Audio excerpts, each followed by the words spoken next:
Diego Asian Film Festival isn't just a place to watch films, but it's also serving as a classroom in a way. The San Diego Asian Film Foundation offers an internship to high school students called Real Voices.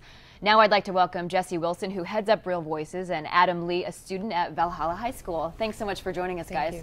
Now, Jessie, you thought of this idea 3 years ago, right? How did you come up with it? Well, I'm a filmmaker myself, and I grew up in the Midwest and have very much access to filmmaking. So I thought the idea of offering a nurturing environment to high school students where they could explore their filmmaking skills was a really great idea. We found the funding, and we were going from there. And how was the experience for you, Adam, being around professionals to help nurture you? Oh, it was great. I learned way more than I would have thought I would have learned at the best, and it's just I've gotten a lot more experience in it, and it's been great. Tell us about your documentary. It's about a man named Daly Kiki who was wrongfully charged with heinous crimes, and he's probably the nicest man I've ever met, and he spent 2.5 years of his life wasted because people blamed him for something he couldn't control, his appearance.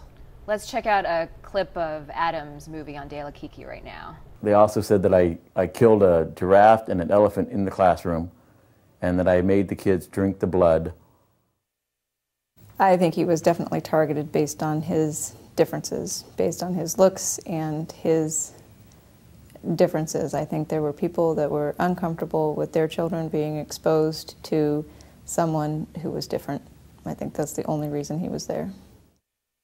When I was born, my mom had the German measles, and I came out having hydrocephalus, and I had what they called a webbed neck, which I had no neck to show, and I had club feet, and I had a strangulated hernia, and I had a droopy eyelid, and they said they didn't give me they said we wouldn't give you 6 months, or they told my mom they wouldn't give me 6 months, and here I am. I'm going to be 50 years old in 2 months, and I'm still going.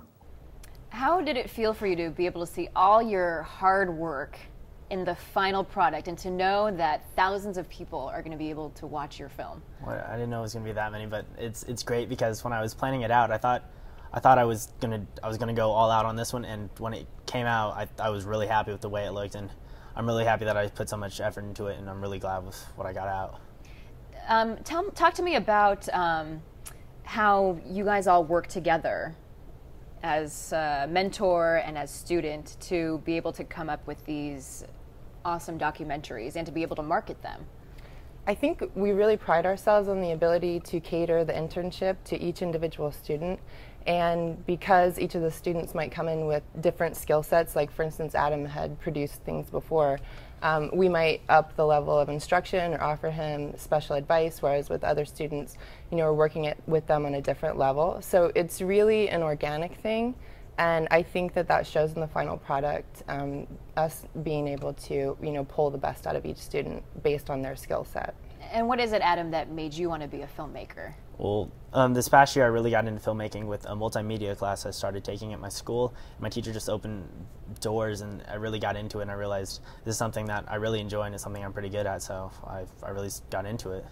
And where do you see your future going? Do you want to be a filmmaker? Definitely. I definitely want to get somewhere in the industry, and I'm hoping to attend film school at USC or UCLA coming up in the next few years. So. And do you see it as a possible challenge being an Asian American, or do you see it as an advantage, or neither? Well, I can see it as both. I mean, being a minority, it's going to be harder competing with a majority, obviously, but still, I think it's kind of good coming from a more diverse background. You get more views, you get kind of more insight into how you see things. Right. Thank you so much for joining us, Jessie and Adam.